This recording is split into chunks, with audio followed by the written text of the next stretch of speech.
Good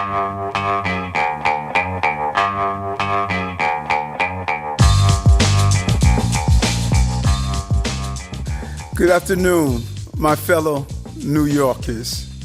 This morning I took the oath of office to become your mayor. Just after midnight in Times Square, with thousands of people gathered to ring in the new year.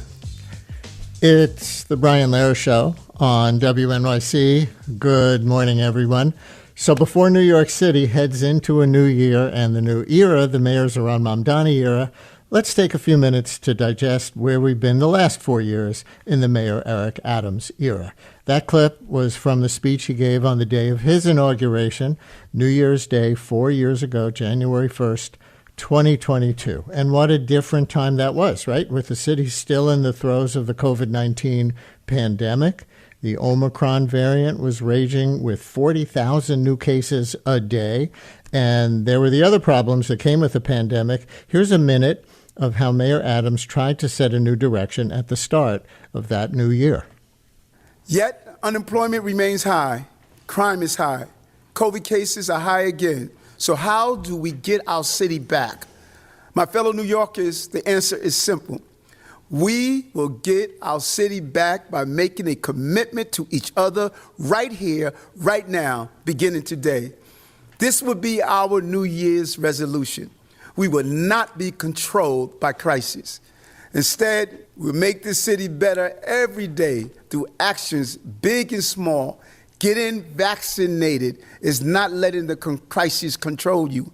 Enjoying a Broadway show, sending your kids to school, going back to the office, these are declarations of confidence that our city is our own.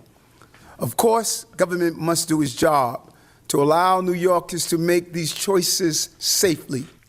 Mayor Adams on his first day in office, January 1st, 2022. We'll sample some more from that day one speech and a few things since as we discuss and digest the Eric Adams years now before we fully move on to the Mamdani years. We'll do this with an all-star roundtable of New York City journalists and with you. We have three guests who have all covered the Adams years throughout.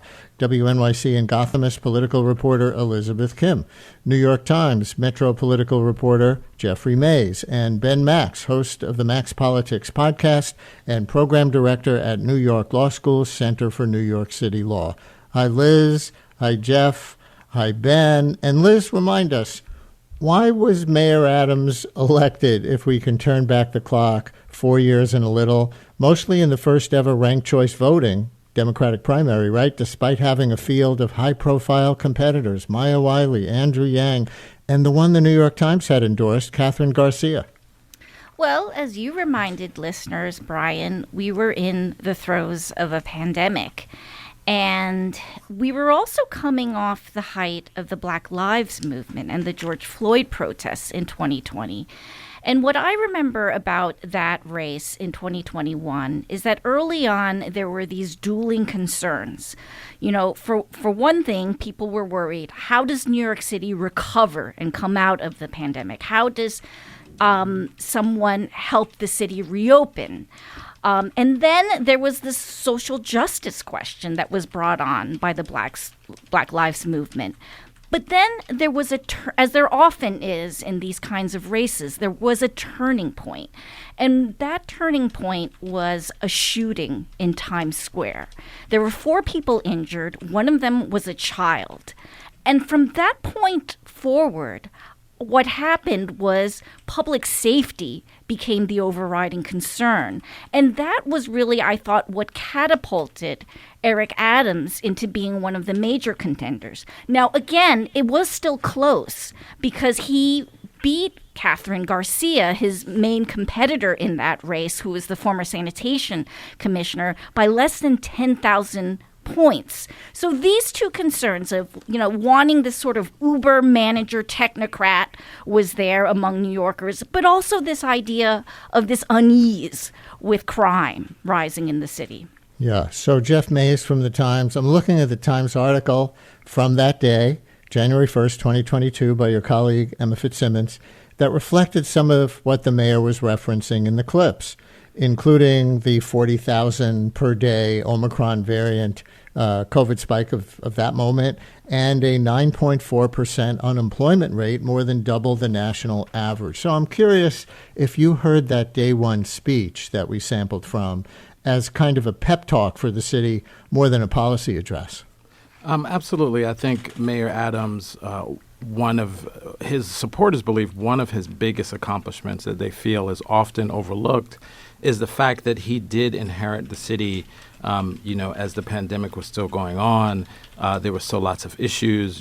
Places were closed. There were lots of people still contracting COVID. There were concerns about safety, as Liz mentioned, on the subway, in terms of people feeling safe enough to use the subway. So I think through his tenure, that idea of him being at the helm of the city during this very difficult time, having to lead the city out of the pandemic. I talked to one of his former staffers today, and they said they thought that was one of his biggest accomplishments, but he doesn't get enough credit for leading the city during that difficult time. So here's another clip from that day one speech. And yes, COVID was still the defining feature of public life in many ways. But Adams also made sure to address some of the perennial issues that tend to face the city and his intention to address those. Our government has been dysfunctional for far too long, and it created its own crisis long before COVID. Whether it was crime-ridden communities, poor schools, economic inequality, or racial injustice, our problems have been normalized for generations while New York's government struggled to match the energy and innovation of New Yorkers. That changes today. I promise you one thing, New York. I will make our city better every day by making our city government better every day. And listeners, you're invited in this conversation too. What's most memorable to you about the Eric Adams years? 212-433-WNYC. What did he do well or not? But let's not make this all about the corruption and political stuff. Did he have policy successes that are too little noted because of all the political and corruption stuff? Or do you think he didn't do so well on that either? 212-433-9692 on the things he mentioned in that clip, on education, on racial justice, on economic inequality, on crime, as well as digging us out from COVID. And of course, we're going to talk about the migrant surge as one of the defining features of the Adams years too, which he wasn't talking about on day one there. But 212-433-WNYC, what stands out as most memorable to you about the Eric Adams years? 212-433-9692. You can call or you can text. So Ben Max, looking back, did Adams have an agenda for any of those things that was strikingly new or aggressive for any of those perennial challenges he mentioned in that clip on day one? Crime, poor schools, economic inequality, or racial justice? I don't know if he had anything particularly revolutionary that he introduced, but I would say on several of those fronts he advanced some significant policy. Obviously, he was elected to, in large part, be a public safety mayor, and through the police department, they enacted a number of crime-fighting strategies. In the schools, he focused on literacy overhaul, and that's going to be one of his probably biggest legacy items, at least on the positive side, was taking a real focus on trying to improve literacy and reading rates in the early school years. And then on things like economic inequality, racial justice, I think one of his biggest focus areas was this combination of housing policy and economic development, and he's got a lot of achievements on both of those to point to. One of the sort of under-the-radar aspects of the Adams years, he gets a lot of credit broadly for housing policy, but he's done housing policy in something of a sort of fair housing policy lens. That includes the recent ballot measures that were passed by one of his charter revision commissions and the way that he passed the City of Yes for Housing Opportunity rezoning that increases housing supply across the city, which is something he ran on, this idea that especially wealthier and whiter neighborhoods in the city could not be exclusionary to new housing. But I would say on the crime front, to come back to the beginning of the point here, One of the things that happened in the Adams years, and we could, of course, get into a lot more detail on this, is that while he focused on some of these priority areas, he repeatedly undermined himself through his mismanagement of government, through some of the bad appointments that he made. The lack of a clear chain of command particularly hurt him with the NYPD, and it took years for the House to really get in order there after a lot of scandal and dysfunction that clearly held back some of the potentially good or clearly good policy that he was putting into place. Some texts that are coming in. Listener writes, sorry about that. I had them all set to go, and then a bunch additional text came in, and they are off my screen. But here we go. Adams' greatest legacy will be coining the term rat czar. Another one says, Adams lost me when he tried to balance the city on the backs of the libraries multiple times. Another one says, Adams added a lot of bike lanes. Appreciate that as a green pointer. Another one says, I'd be interested to hear your guest opinions on how Adams used and acknowledged race in his governance, specifically how he used his identity as a black man. And Liz, on that, on economic inequality and where it intersects with racial injustice, two of the terms he cited in that clip, Adams was, of course, only the city's second black mayor, and he always emphasized being from the working class as well. And you reminded me yesterday off the air of his campaign promise to enact an earned income tax credit. So can you take us back to that promise and its context, or respond in any way to that listener? Sure, Brian. And this is a policy that I've written about a lot. And I wrote about it starting during the campaign. And it was something that I knew that Adams's campaign was interested in because I knew that they had talked to James Parrott. He's a veteran economist. He's long lobbied the city to expand the earned income tax credit because he believes that this is the fastest way to put real cash in the pockets of low-income working New Yorkers. And to the mayor's credit, he did that. And he not only did it, but he did it really in his first year. In order to do this, he needed to go to Albany. He needed to get permission from Albany to get the city to really more than double its contribution to this tax credit program. It went from $100 million to $250 million. And then the state also agreed to chip in its own money as well. And, the last I looked, I saw there was a press release that the mayor put out maybe like a year ago where he said that in total, that program has delivered $345 million to these low-income New Yorkers that have to apply. I mean, it's a program, it doesn't just go to you. You do have to apply. But to the city's credit, they did run an advertising campaign to help New Yorkers fill out their taxes. And part of it was to get people who qualified for a program like this to get the money. Jeff, any thoughts from you in any direction on how Adams tried to lean into the distinction of being the second black mayor and use that distinction or his life experience to aim for more racial justice and less economic inequality, which tends to run along racial lines in New York?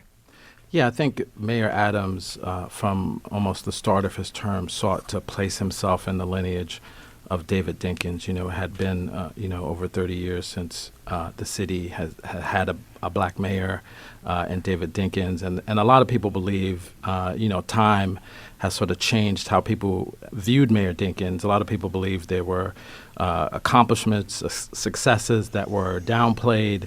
That maybe he was treated harshly in some instances where he shouldn't have been treated. Looking at a lot of his accomplishments that came out, such as sort of addressing crime and Times Square, the tennis center, those were things that people came to appreciate about David Dinkins later, as well as the fact that he took over the city at a time of serious racial animus and made it his goal to sort of bring New Yorkers together. So in a very powerful way, Eric Adams, really tried to place himself in that lineage, especially when he got into trouble. There was one point where he was going around calling himself Dinkins 2, which was pretty striking. And he made the point that David Dinkins was treated unfairly, and that the accomplishments that he was making were not being viewed fairly. So he talked about things like increasing the minority women business program. He talked about the diversity of his administration, which is true. He had a lot of women of color in positions for the first time where they had never been in city government before.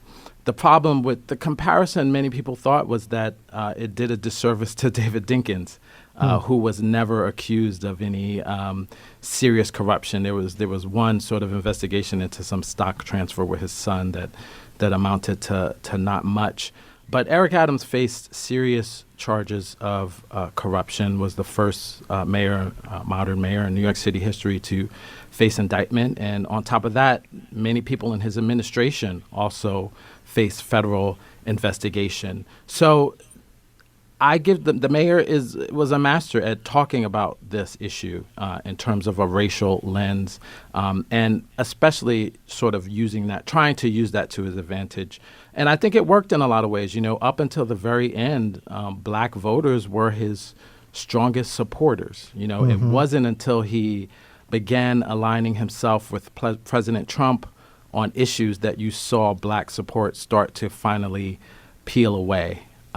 And I think what it says about New York City is interesting that we've only had 2 black mayors, and it's been 30 years. It was 30 years between those 2 black mayors in a city that considers itself very progressive and forward-looking. Interesting that you brought up corruption, his corruption issues in the middle of that question or answer, which was largely otherwise about policy. And so interestingly, we have 2 texts that are almost identical to each other, but from 2 different phone numbers, but referencing the same dark joke from the past. And this one says, setting aside the corruption, how has the Adams administration done, is a little like asking, other than that, Mrs. Lincoln, how did you like the play? So we'll get more into the corruption scandal history as we go.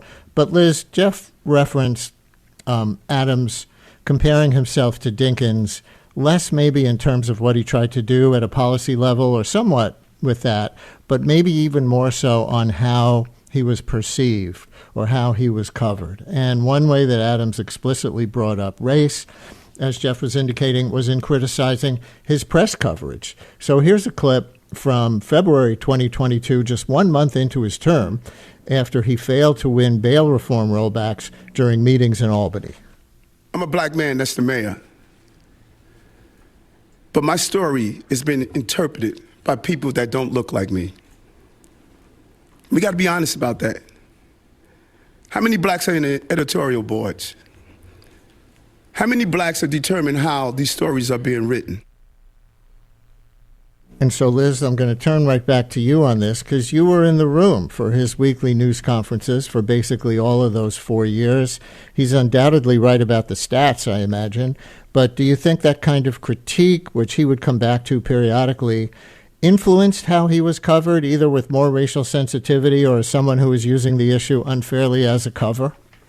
I'm so glad you played that clip, Brian, because like you said, it's a month into his term, and it's a reminder of how early he brought up this issue. I mean, it did intensify, especially, post-indictment, but very early on, he brought up this issue of race and raised questions about whether a mostly white press corps could cover him fairly. Now, like you said, I don't doubt the statistics that he cites.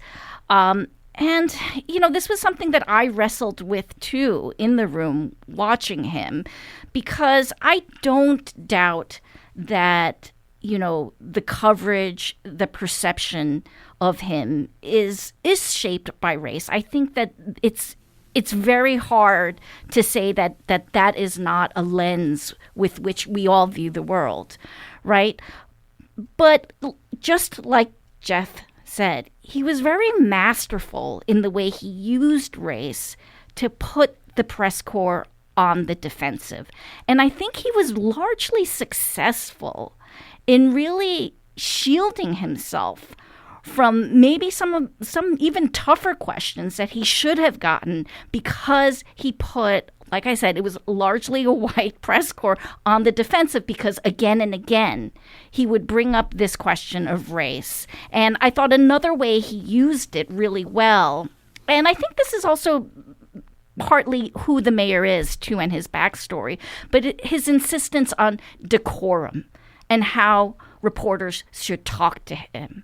And that was something that he instilled in that, once he started doing those regular City Hall press conferences in the Blue Room would come up again and again. And what it does is that it really puts the press corps on their heels because he's saying, you can't talk to me this way. And it makes it a lot tougher to really grill the mayor. We'll continue in a minute with the Eric Adams years on WNYC before we segue into the Zohran Mamdani years, and with our reporters and with you. 212-433-WNYC, 212-433-9692. Call or text.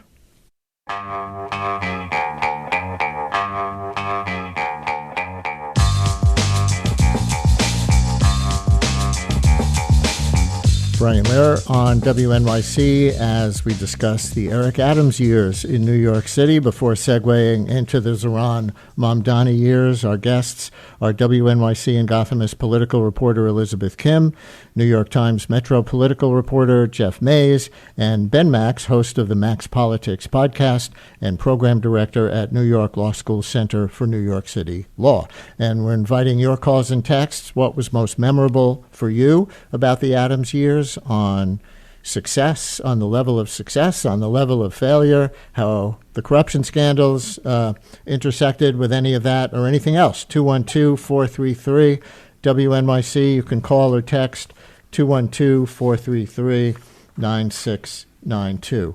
Ben, if COVID was the crisis that defined the beginning of Adams' term, the mass migration of asylum seekers to the city largely defined the middle of his term, I think we can say, and then became entwined with his defense and his corruption scandal and the eventual dropping of the charges, or at least suspension of the charges, by the Trump administration. Now, to set this up, here's one more clip from his Inauguration Day speech in which he recalls the fiscal crisis of the 1970s to proclaim that nothing can destroy this city.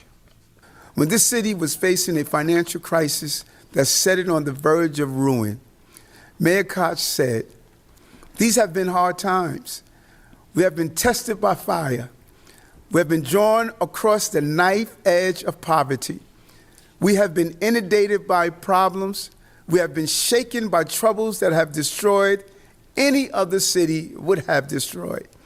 But we are not any other city. We are New York." We are not any other city. We are New York. Other things or other cities would have been destroyed. Use that word by issues that he cited there. But the next year, he was singing a different tune. Here's one of the most memorable sound bites from the Adams years from September 2023. "Never in my life have I had a problem that I did not see an ending to. I don't see an ending to this. I don't see an ending to this. This issue will destroy New York City. Destroy New York City." So, Ben Max, how do you begin to assess how Mayor Adams handled the surge of asylum seekers and why he used that phrase, destroy New York City? Yeah, so this is really the defining crisis, at least the not self-inflicted one of Eric Adams' term, and every mayor gets at least one big crisis out of their control, it seems. So I would say a few things on this that are worth thinking about. One, to connect it to the prior topic, there's a through line of Eric Adams doing a lot of excuse-making, lashing out, blaming other people for issues that he was confronting, sometimes with validity, sometimes without. And so when we talk about things like how he approached the press or how he discussed his record in Albany, which was, part of the prior clip you played about, lashing out at the press, or the migrant crisis or many other things, there is a lot of excuse-making, divisive commentary like that this issue would destroy the city and so forth. On this issue in particular, there's a couple of ways of looking at this. One is this is an immense challenge, very difficult to have well over 200,000 migrant asylum seekers come to the city over the course of a few years and need services and shelter and largely unable to work, as Adams regularly pointed out. So it was a mixed bag in terms of the logistical and the humanitarian response here, but there is a lot of room to give credit to the administration for many steps they took to provide services to people.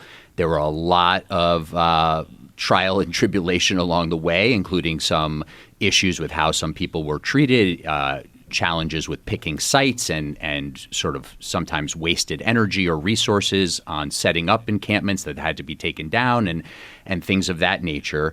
But they clearly did a very big lift on the logistics and the humanitarian aid. You can also raise questions about whether they stayed in crisis mode too long or didn't provide enough legal services and things of that nature.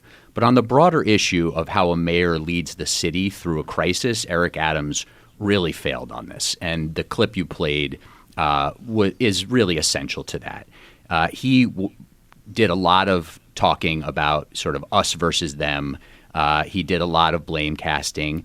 And while the federal government under President Biden clearly should have been a lot more helpful to the city, and then towards the end of the Biden years, they did close down the border essentially far too late in terms of sort of getting their arms around this. Eric Adams did not handle this well and did not portray a strong sense of leadership and that he had his hands on the wheel, so to speak, to the city. And I think this is part of the root of why his approval numbers were tanking well before he was indicted, was that he did not show strong leadership during this moment of crisis and was seen, I think, by many New Yorkers as casting blame on migrants and speaking particularly divisively a lot of the times. Meanwhile, he was doing what one of the listeners texted, cutting library funding and going through all sorts of battles that other New Yorkers viewed as either unnecessary or particularly unhelpful. Of course, there were some other texts coming in about positive things that he did. One, the Adams initiative to get loose garbage bags off the streets into bins will be a major improvement in city life.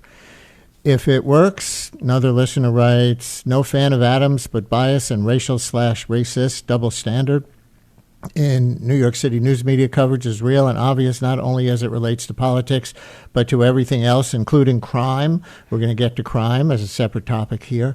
Listener asks, does the panel have any thoughts or reflections on how Adams' mayoralty might have led to the re-election of Trump? We'll talk about that. But Liz, same question that I just asked Ben. How do you begin to assess how Mayor Adams handled the surge of asylum seekers and why he used that phrase, destroy New York City? One of the feelings I've always had with Adams, and it came pretty quickly, was that my sense of him was that the way he wanted to do the job was he wanted to be, what I remember talking to this one government veteran who told me that, there are two kinds of mayors. You can be an outside mayor where you're sort of out there cheering the city on, or you can be an inside mayor where you're very, very steeped in all the policy and all the political decisions that are coming out of City Hall. And my sense was that Eric Adams, with the one exception of policing and public safety, wanted to be an outside mayor. He wanted to be out there for the ribbon cuttings. He wanted to be out there giving press conferences, interacting with the public, because those were the things he was actually really good at. He had a lot of natural charisma. But what you saw early on as a result of this is there was this strange dichotomy. There was Eric Adams and what he would say on the podium about migrants and the migrant crisis, and then there was actually what his administration was doing on the ground. So I find for me, it's difficult to assess, something like how he handled the migrant crisis, because I think you can make the argument that if you look on the ground and how they stood up all of those hotels, and even this concept of coming up with a welcome center where they kind of centralized a place for all the migrants to stop, to check in. At the Roosevelt Hotel. The city did that on a very short time period, and they processed a lot of people. They helped a lot of people with their applications. But then, you had the mayor who's at the podium and who's saying things like the clip you played, which is completely undermining the actual policy making that's coming out of his administration. Now, you can make the argument that at the end of the day, the mayor is responsible for all of it. He's responsible for the rhetoric and he's responsible for the policy. I just don't know, how do you reckon with both of these dueling, opposite kind of, directions of his administration? And here's a text before I ask you the same question, Jeff. Why didn't Adams do a better job of blaming Southern GOP governors sending migrants with one-way tickets to New York City and blue states? But same question generally on your take about how he handled the surge of asylum seekers and why he used that phrase, destroy New York City. Yeah, I think the mayor was strongly focused on this crisis. He recognized how difficult this would be for the city, as migrants were bussed into the city and sent to the city and began flooding the city. You saw a space for individuals in shelters who need help, sort of longer time city residents being blocked up. So I think the mayor was focused on this. They did do a good job of opening shelters very quickly, which is a very complicated task. And, as the mayor often likes to point out, there were not like encampments on the street of migrants who had no housing. So I think he gets credit for that. I just think he made a series of errors that raised concerns about his management abilities, for example. Attacking President Biden at that moment did not necessarily appear to be something that you might want to do when you are asking for more assistance from them.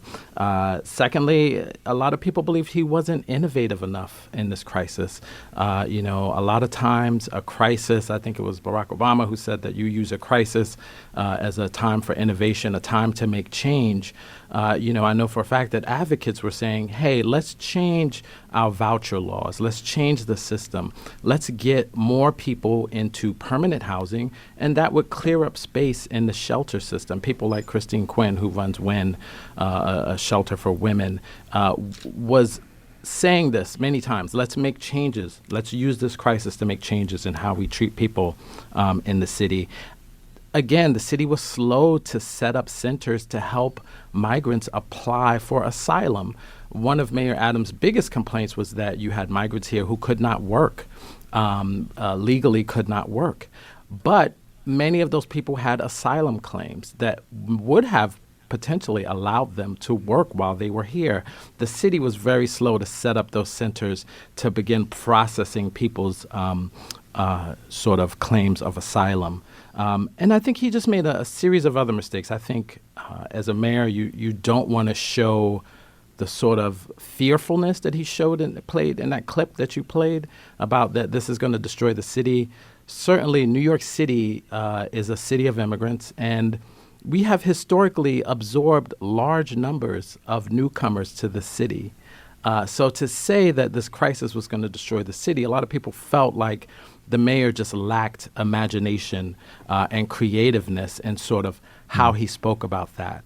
He also made a number of mistakes where I think he linked migrants to crime, which, all statistics show that's not true, that, most people who are immigrants to this country actually have lower rates of committing crimes than other people. So I think while they have some accomplishments and this was a huge crisis, right?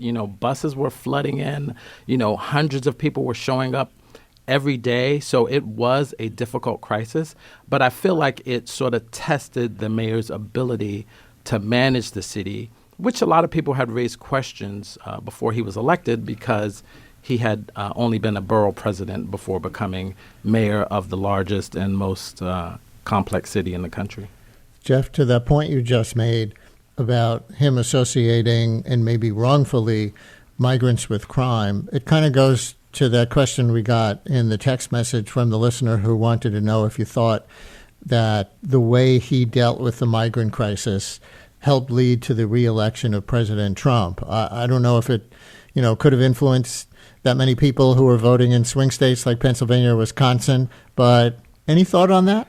I think it certainly served a lot of Republicans to have the black Democratic mayor of New York City sort of talking about migrants in the same way that you found a lot of Republicans talking about migrants as a danger, as a nuisance, instead of how New York City has traditionally looked at immigrants as a asset, as people who start their own businesses, people who do jobs that other New Yorkers don't necessarily want to do, who work long hours, who are law-abiding.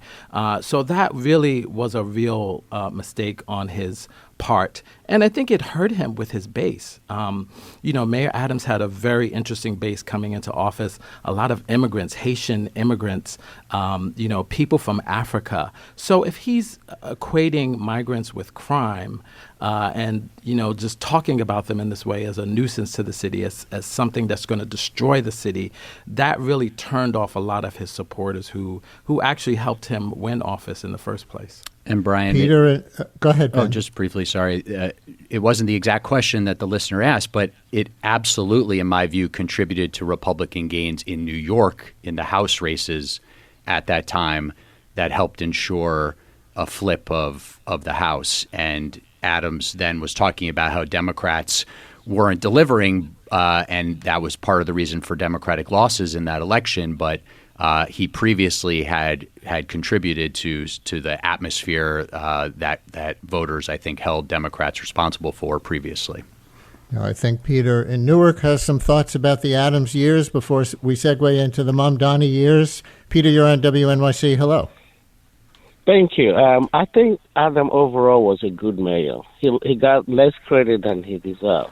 He took us from COVID. He cleaned up New York City. Everybody's now happy to go on the subway. Everybody forgot that. The first thing a leader needs to do is to secure the city. And he did it. Everybody can walk around. You guys forgot that. The crisis he had with immigrants, what other mayor had it and was successful? He complained about Biden opening the border and not helping him. You guys forgot about that? Which other mayor confronted that huge crisis? Nobody. I think because he was black, people gave him less credit than he deserved. He did a whole lot of things that was good. And everybody's complaining. Every mayor has their own problem. Corruption, he was never convicted. The whole corruption is alleged. Was he went to court? Everybody is innocent in their conviction. What's his conviction? What did he do as a mayor? De Blasio had a problem too with the campaign reform. The U.S. Ferrari and exonerated him. Cuomo had issue with the appointment of the corruption committee. When it came to him, he dissolved them. Mayor Adam on every issue was good. Manzani promised all this promise. Where is he going to get the money? We're going to see what's going to happen. Let's hold the Mamdani thoughts till later, but thank you very much for all that on Adams.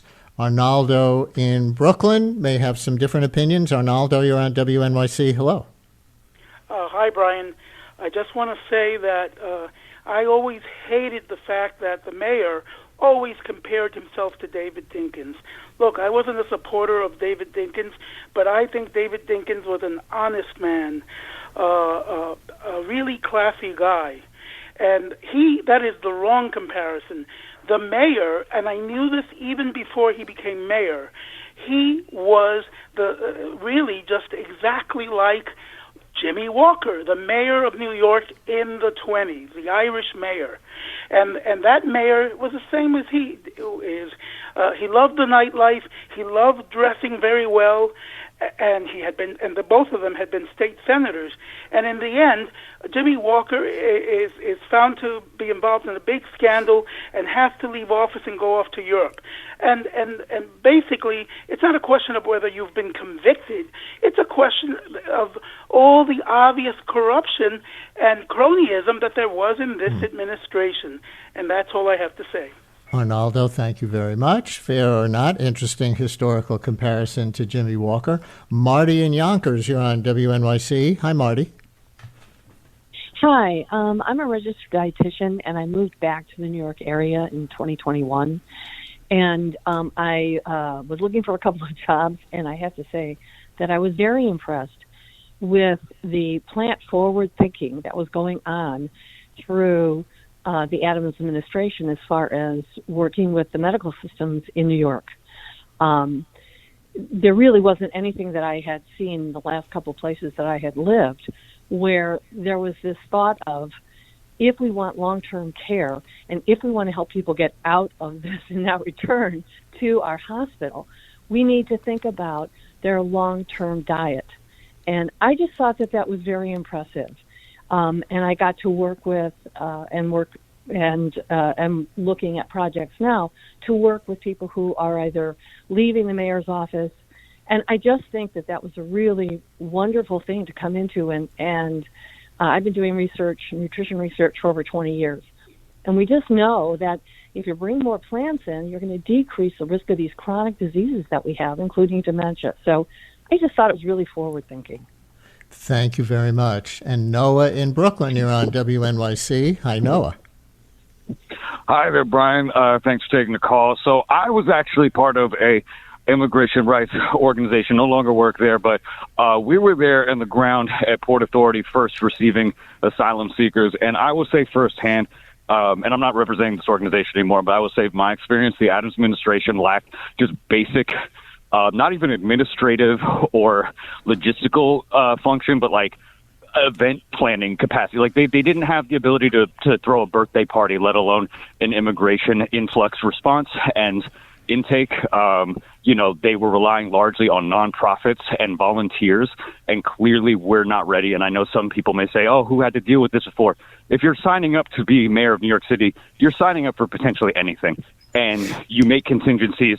And for someone who, allegedly, protected the streets of New York for 20 years as a New York City police department officer, Adams really just was not thinking about all the possibilities for the welfare and safety of these new New Yorkers who are receiving.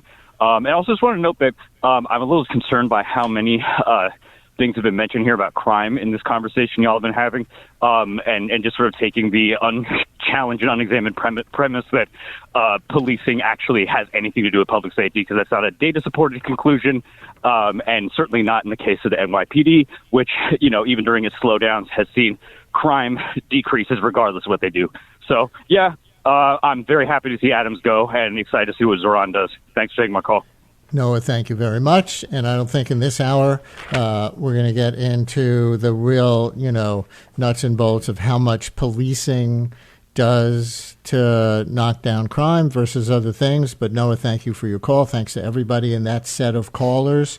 And then as we continue on the timeline, when Adams was charged with corruption by the Biden Justice Department, he claimed it was political payback for his criticisms of the president on the migrant surge. And then the Trump Justice Department, as you all know, suspended those charges, saying even in a court filing that it was so he could help them with their deportation agenda. If you never heard the exact quote, I'm going to read it here. I have the actual brief open and from the Trump administration, and it says the pending prosecution has unduly restricted Mayor Adams' ability to devote full attention and resources to the illegal immigration and violent crime that escalated under the policies of the prior administration. Again, inability to devote full attention and resources to the illegal immigration and violent crime, hanging that on the pending prosecution. So was it a political quid pro quo? Jeff Mays from the New York Times, was there this memorable soundbite Well, I'm going to play a memorable soundbite from earlier this year when the mayor appeared on Fox and Friends with border czar Tom Homan, and they had this little exchange, which begins with the host, Steve Ducey. You are sitting today talking about the new alliance between ICE and Adams. So thank you very much for coming and Thank you. Alliance was never severe. And if he doesn't come through, you're up early anyway. if he doesn't come through, I'll be back in New York City, and we won't be sitting on the couch. I'll be in his office, up his butt, saying, "Where the hell is the agreement we came to?" The agreement we came to. So ultimately, the court closed the case permanently and ruled that, quote, everything here smacks of a bargain. Jeff, how much do you think that whole intersection between Adams' responses to Trump and Biden immigration policy and how his corruption case went is the reason we're not sitting here today previewing Eric Adams' second term rather than anticipating Mamdani's? Yeah, that interview was particularly disastrous for him. Talking to other political leaders in the city, I did a story about how black political leaders felt embarrassed for him having to sit there and endure those comments from Tom Homan. And it was one of the reasons that I think, he lost even more support. It led to questions of whether he was compromised.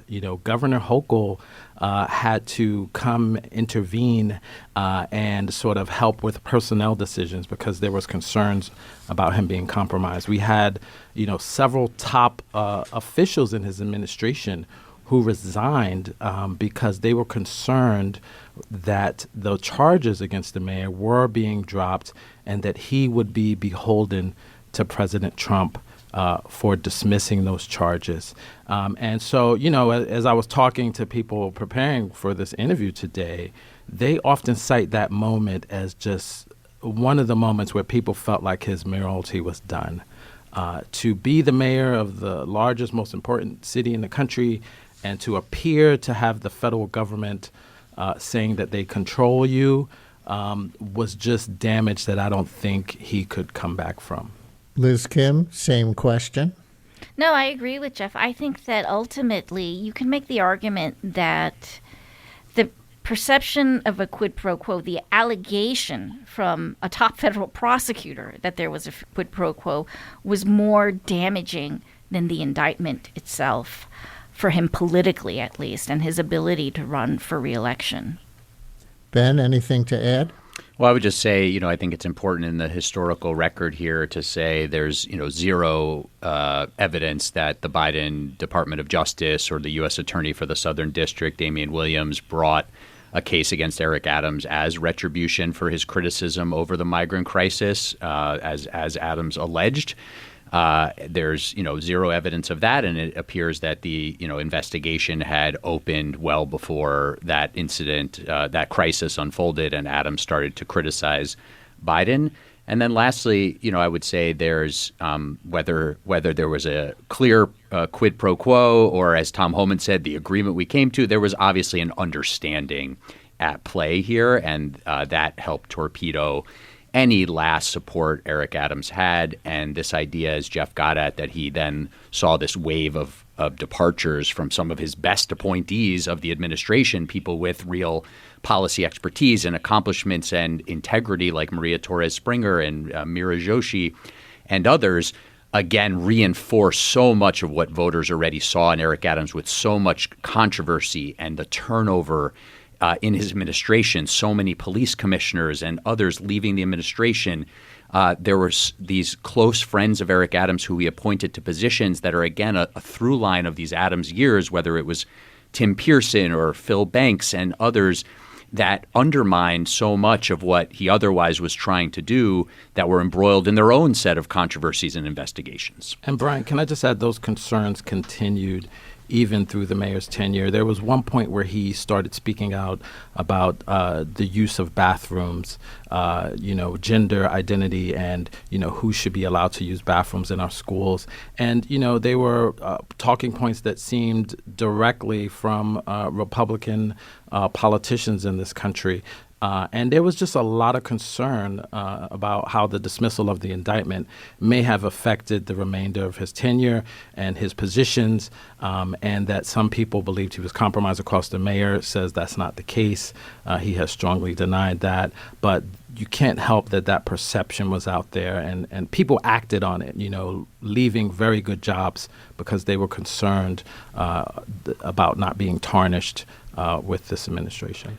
Catherine on the Upper West Side, you're on WNYC. Hi, Catherine. Good morning, and thank you, Brian, and all. I think one of his greatest failures was not to follow through on de Blasio's arguably greatest, unprecedented in the country achievement, free 3 pre-K.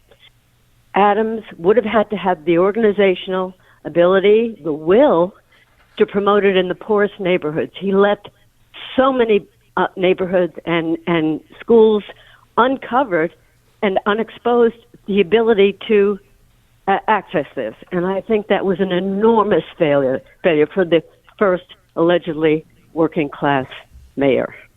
Catherine, thank you very much. So, Liz, to Catherine's point, and also to Adams on education generally, I think some people see him as being successful for having restored phonics-based reading instruction.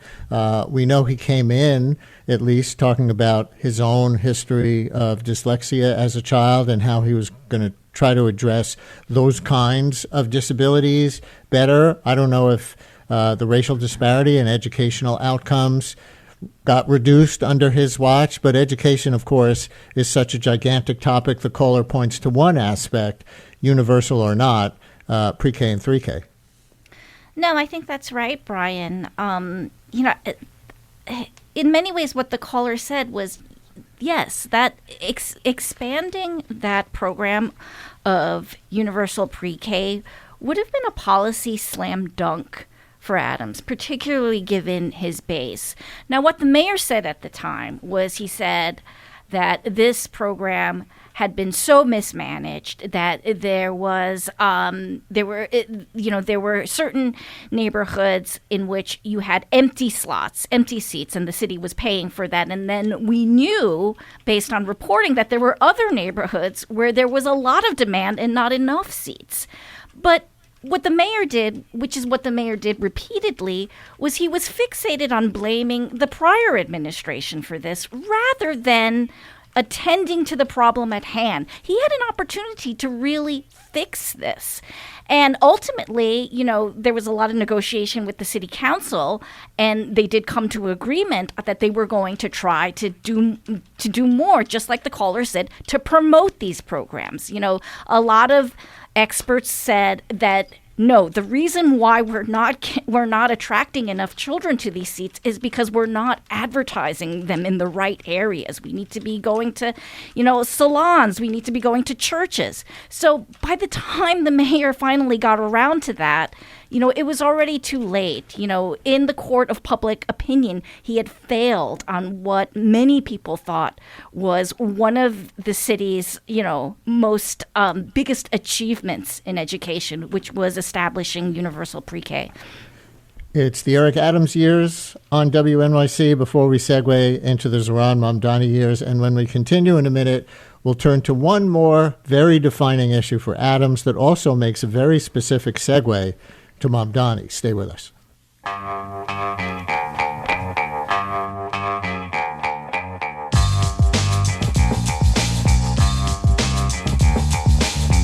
Brian Lehrer on WNYC as we are debriefing the Eric Adams years now before we segue into the Zohran Mamdani years. And last issue from the Adams years, crime. One major piece of continuity from the Adams to the Mamdani era will, of course, be the retention of Jessica Tisch as police commissioner. Here is Commissioner Tisch in September, boasting to Dan Menorino of Pix 11 how successful the Adams administration has been on that, despite some ongoing challenges, especially in the Bronx this summer. A lot of it, Dan, is gang violence, and the mayor has been very clear with us. He wants us to go after gangs and guns, and we have done that in a big and frankly historic way this summer and this year. We have more gang takedowns this year than we have ever had in NYPD history. More guns off the street over the past 3.5 years under the mayor than ever in history. So those two ingredients, going after gangs, going after guns, in addition to having lots of cops out in foot posts, precision policing in the right places, that has led to the historic crime declines that we are discussing today. Commissioner Tisch in September. And one more time, our guests are WNYC and Gothamist political reporter Elizabeth Kim, New York Times Metro political reporter Jeffrey Mays, and Ben Max, host of the Max Politics podcast and program director at New York Law School's Center for New York City Law. And Ben, since you're sitting there at a law school and the topic at the moment is crime, how much can we say that despite anything else, Mayor Adams has largely been successful on his signature issue, public safety? Well, I think it's much more of a mixed bag than voters expected when they elected Eric Adams as mayor is the sort of big picture takeaway here. There have been some very encouraging recent trends, but it took quite a bit longer than I think Eric Adams himself expected or many voters expected for some of the crime numbers to trend down. And much of it is still above pre-pandemic levels, but they've made some progress over the last couple of years. Eric Adams expected to make much more quick progress, but things like car thefts and assaults continue to rise rapidly under his watch for quite a while. But there's been some recent progress. And again, raising the question about, as a caller got at, how much of this is about what the NYPD doing and how much of it is about broader trends. And that relates to the debates over New York State criminal justice policy and its impact on crime. And we saw throughout the COVID era crime increases across the country in places they didn't make those changes. So there's a lot to unpack here, but I think there's some significant trends in the right direction recently on crime numbers. And of course, that's part of the reason Mamdani has sought to retain Commissioner Tisch. But also, the functioning of the police department relates to the questions about appointments, chain of command, and cronyism and corruption that plagued the Adams years. And that's part of why Tisch has also been credited by Mamdani and others for cleaning up the department. Liz Kim, same question. Yeah, this is another instance in which the mayor's rhetoric really undermined him. And in this case, it was really quite mystifying why he would do this. Early on in his term, he talked about crime as being out of control. And we knew from just looking at the statistics, and this was coming from a police officer who worked in an era where there was much higher crime in the city. But he was talking as if this was the highest crime rate the city has ever seen, despite the data saying something quite different. And then there was this idea where he put a lot of stock in perception. Not to say that it's entirely wrong, but it took him a really long time because he was so invested in how people were perceiving safety that it took him a long time to really try to get the public to believe in the data, because he kept saying, if you don't, it's not enough, just, it's not enough to be safe. You have to feel safe. Now, that is, that's not to discount the importance of perception, but there's so many factors that go into how someone feels safe. So I think that was a problem. I think that, yes, like Ben said, the caller made an excellent point.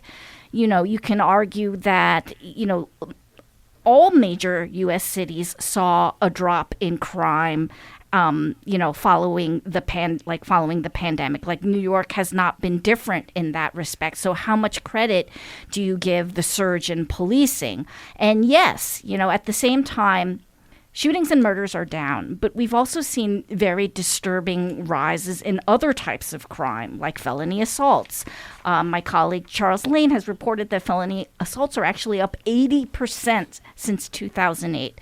So it's a mixed picture, I would say. And I would say the other thing that the mayor tried to introduce a conversation about how policing can respond to mental health. But I feel like that is still an unfinished policy conversation in New York City. Yeah. So, You know. so Jeff, how much do you think the Mamdani administration will be trying to undo Adams' policies with respect to crime prevention versus just doing things of their own? Yeah, it's going to be very interesting to see how Mamdani meshes with Jessica Tisch, who is to the right of him on certain issues like the effect of the raise the age law, bail reform, the extensive use of surveillance in the city that advocates have raised concerns about. So, Mamdani has said he expects his commissioner to sort of follow his direction. We're going to see how that actually works out. I think with Eric Adams, one of the reasons he got elected, as Liz mentioned, is that his background as a police officer, gave a lot of people comfort at a time where, there were concerns, about riding the subway, about a number of mentally ill people, unfortunately, on the subway. And so that helped Mayor Adams get into office. He made the promise that he could police the city, but at the same time, not violate people's civil rights. And what we've seen under him instead is an increase in the use of stop and frisk, much of which, according to the federal monitor, has been illegal stop and frisks. So we're hearkening back to 2014, those type of the highest numbers since 2014, when Mayor Bloomberg, Mayor De Blasio began winding down the use of stop and frisk. So I think that's one issue that will sort of dog his record on crime. At the same time as murders are dropping, we're seeing an increase in rapes in the city. I'm not sure the city has solved the issue with the NYPD and the bureau that investigates rapes. And finally, I think as Mayor Adams promised to certain communities in the city, there are just certain communities in the city, 7 or 8 communities where most of the gun violence takes place. We're seeing a disturbing trend in killings of very young people, teenagers, people who are 12, 14 years old, senior citizens being shot in broad daylight. So I think that is also going to be part of the mayor's legacy. So, Liz, one final thought before we segue fully to the Mamdani years. You had a story about how everyone's been calling him the city's 111th mayor, but you ask, what if that number is wrong? Why would it be wrong? Right. So I got an email it was maybe like a week after Election Day, where someone told me that, they had done some research and Mamdani was not going to be the 111th mayor. He was actually going to be the 112th mayor. And he kind of laid out some facts for me. And he also linked to another historian who had a similar story in the late 80s that was actually published in a journal. So I was completely hooked and fascinated. And I did reach out and talk to him. I reached out to the New York Historical Society, and they sort of verified some of the facts that this particular historian who lives in D.C., his name is Paul Hortenstein, had found. And yes, what Hortenstein and this other historian who is now deceased found was that in the 17th century, there was a mayor named Matthias Nichols. He's listed as the 6th mayor, but he was actually reappointed for another 1-year term. And at this time, mayors typically just served these short 1-year terms. But it's never recorded in the city's official record of mayors. And the question is why? And then another question is, will it be corrected? I spoke to the first deputy mayor, Randy Mastro, about this. He said he hadn't heard about this before, but he's going to leave it up to the Mamdani administration. So I guess just as Grover Cleveland counted as 2 different presidential numbers in that sequence, having served 2 different terms, the same thing may apply here, and maybe Mayor Mamdani will be mayor number 112. That's important. Yeah, that's important, Brian. We do count mayors if they're serving non-consecutive terms. Like one example was DeWitt Clinton. You do count them twice, similar to the way they do with U.S. presidents. And so ends the Adams years on WNYC. Before we segue into the Mamdani years, we thank WNYC and Gothamist political reporter Elizabeth Kim, New York Times Metro political reporter Jeffrey Mays, and Ben Max, host of the Max Politics podcast and program director at New York Law School's Center for New York City Law. Thank you all so much for your reporting and your time today. Thank you, Brian. Thanks. Thanks, Brian.